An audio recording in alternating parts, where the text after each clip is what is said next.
Queridos hermanos en Cristo, siempre es un gran gozo saludarles en el amor de Cristo. Cuánto he deseado compartirles algunos textos bíblicos, pero la falta de aprender más de la tecnología no me ha permitido. Quiero saludarles con este pasaje bíblico de 2 de Corintios capítulo 5, versos 19 y 20, que nos dice que Dios estaba en Cristo reconciliando consigo al mundo, no tomándoles en cuenta a los hombres sus pecados, y nos encargó a nosotros la palabra de la reconciliación. Así que somos embajadores en nombre de Cristo, como si Dios rogase por medio de nosotros. Os rogamos en nombre de Cristo, reconciliaos con Dios. Sabemos que la palabra reconciliación se emplea cuando hay enemistad entre dos personas, cuando se pierde las buenas relaciones por alguna razón. Cuando Dios habla de la reconciliación con el ser humano, es porque algo pasó entre Dios y el ser humano en los tiempos pasados. Por eso Dios quiere reconciliarse con el ser humano. La palabra de Dios nos dice que estamos en un mundo enemistado con Dios. Un mundo que se apartó de Dios, que anda en sus propios caminos y que necesita reconciliarse con Dios.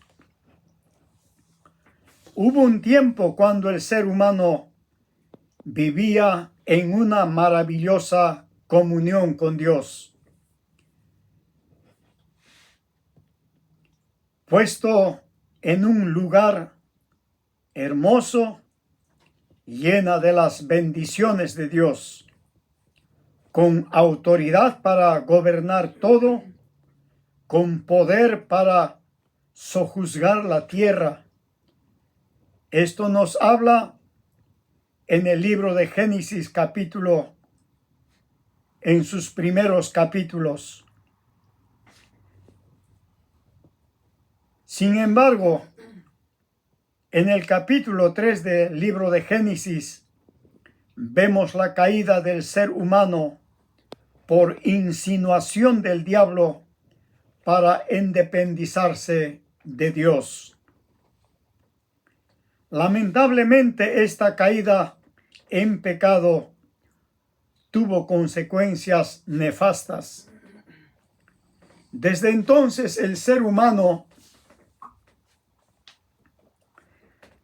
se apartó de Dios voluntariamente y deliberadamente, impulsado por su ira, amargura y resentimiento, viendo que todo lo que el diablo le había prometido solo era un engaño.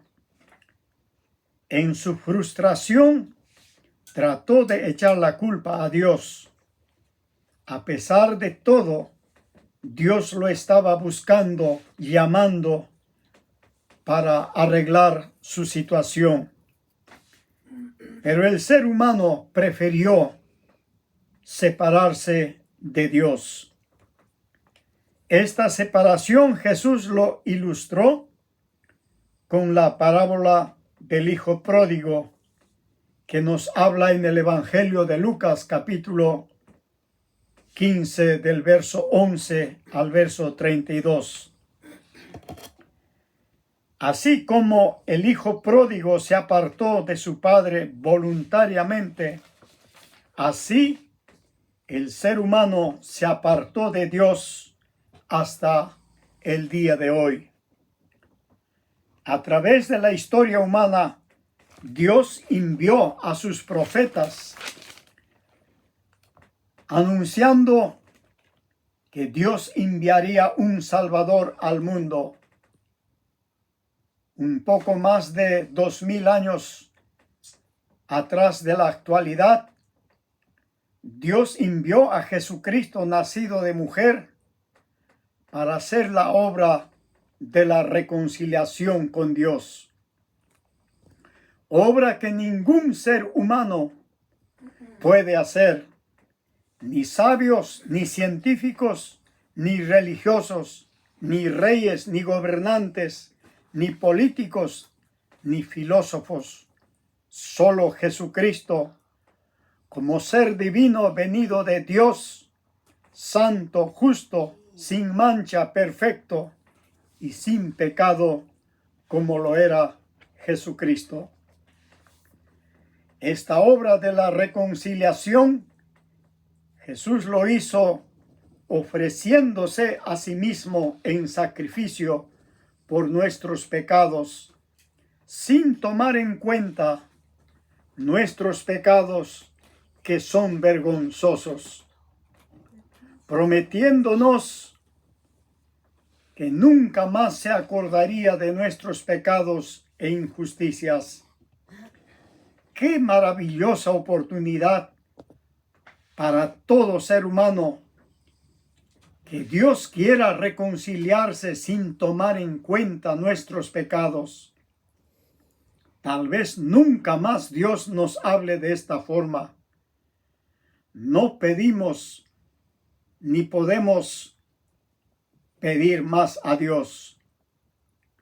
Nadie puede decir que Dios nunca le amó, nunca le mostró su misericordia. Dios hizo todo lo posible para reconciliarse con la humanidad. Si alguien se pierde esta maravillosa oportunidad, solo le espera una horrenda expectación de hervor de fuego que habla el libro de Hebreos capítulo 10, verso 27. Por esta razón, el mejor regalo de la Navidad es Jesucristo, que todos deben de recibir. La palabra de Dios nos dice: mas a todos los que le recibieron, a los que creen en su nombre, les dio potestad de ser hechos hijos de Dios. Evangelio de Juan capítulo 1, verso 12. Finalmente, quisiera pedirte, como si Dios estuviera rogándote por medio de mí: reconcíliate con Dios. Dios les bendiga a todos. Reciban saludos de mi esposa, de mi hija y de toda mi familia. Feliz Navidad, próspero año 2025 para todos. Muchas gracias.